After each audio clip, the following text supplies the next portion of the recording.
அவர் மட்டும்தான் தெரியுது. Red colour on பண்ணி வச்சிருக்கேன். ஆன்மீகத்துக்கும் விஞ்ஞானத்துக்கும் ரொம்ப கனெக்ஷன் இருக்கு. ஆனால் விஞ்ஞானத்தில் இருக்கிறவங்க ஆன்மீகத்தை நம்ப மாட்டாங்க. ஆன்மீகத்தை விஞ்ஞானபூர்வமாக கண்டிப்பாக ப்ரூவ் பண்ணலாம். இது சாத்தியம். ஆல்பா நிலை அப்படின்னு சொல்றேன். இந்த ஆல்பா நிலைங்கிறது ஆன்மீகத்தில் தியான நிலைன்னு சொல்றோம். அதாவது தன்னை மறந்த நிலை, உள்புறம் எதுவுமே தெரியாத ஒரு நிலை. அதுதான் ஆல்பா நிலை. எந்த விதமான யோசனை இல்லாம, சிந்தனை இல்லாம, மனசு காம அமைதியா இருக்கிற அந்த நிலை தான் ஆல்பா நிலை. அந்த அமைதியா இருக்கிற நிலைக்கு எப்படி போறதுன்னு சொல்லி கொடுத்துருக்கேன். அந்த ஆல்பா நிலைக்கு நீங்க ஆன்மீக தியான நிலையிலிருந்து நீங்க போனாலும் சரி, இந்த ஆல்பா தியானம் நான் சொல்லி கொடுத்தத ஃபாலோ பண்ணுவீங்க அந்த நிலைக்கு போனாலும் சரி, மனசு காம அமைதியா இருக்கிறப்ப எதை நினைக்குது, எதை சிந்தனை பண்ணுது, எதை உருவப்படுத்தி முன்னாடி பார்க்குது, இந்த மனதினுடைய அலைகளுடைய சக்தி, இந்த இது ஒளின்னு சொல்றேன். ஒளி 20,000 CPS சைக்கிள் பர் செகண்ட். அதை விட ஃபாஸ்டா போகும் மன அலைகள். மன அலைகளுக்கு சக்தி இருக்கு. இந்த மன அலைகள் எதை குறித்து நீங்க சம்பந்தப்பட்டு நீங்க நினைக்கிறீங்க, யாரை குறித்து நீங்க நினைக்கிறீங்க, அதுக்கு சம்பந்தப்பட்ட அலைகள் இந்த ஈத்தத்தை வெளியே தள்ளும். எப்ப நீங்க இந்த ஆத்மா நிலையில போய் அந்த மன அலைகளை நீங்க நினைக்கிறீங்க, சாதாரண கான்சியஸ் லெவலில் நினைக்கிறத விட 3 மடங்கு 4 மடங்கு அதிக சக்தி வாய்ந்த அலைகளாக ஆல்பா நிலைக்கு போய் பண்ணிக்கலாம். ஏன் அந்த சக்தி வாய்ந்த நிலை இருக்குன்னு சொன்னீங்கன்னா, கான்சியஸ் லெவல்ல ஐம்புலன்கள் வெளி உலகத்தோட இணைந்திருக்கு. கண், மூக்கு, வாய், செவி எல்லாமே இந்த வெளி உலகத்தில் கடவுளை மாயையில படைச்சிருக்கிறார். அதோட எப்ப இணைந்திருக்கு, அதுக்கு சம்பந்தப்பட்ட அலைகளோட இணைந்திருக்கிறப்ப நீங்க சிந்தனை பண்ணீங்கன்னா வீக்கு அலைகள் வெளியே தரும்.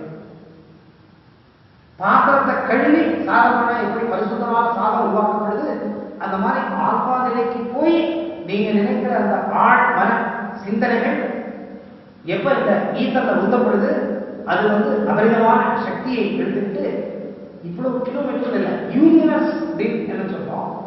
இங்க இருக்கிற ஒரு துகள், ஈத்தர துகளை நீங்க தட்டினீங்கன்னா அது கலிபோர்னியாவில் இருக்கிற ஈத்தர் அங்க வைப்ரேஷன் கிடைக்கும். அந்த சக்தி மனோ அலைக்கும், இந்த மின் அலைக்கும், ஒலி அலைக்கும், ஒளி அலைக்கும் இருக்கு. அதில் 4 மடங்கு அதிகமாக இருக்கிறது மன அலைகள். எல்லாத்தையுமே அளக்கலாம். ஆனால் இந்த மன அலைகளை மட்டும் அளக்கிறதுக்கு எந்த விதமான மிஷினை இன்னும் மனுஷன் கண்டுபிடிக்கல. அவ்வளவு சக்தி வாய்ந்த ஒரு என்ன சொல்றது பவர்ஃபுல் இன்ஸ்ட்ருமெண்ட் இந்த மன அலைகள்.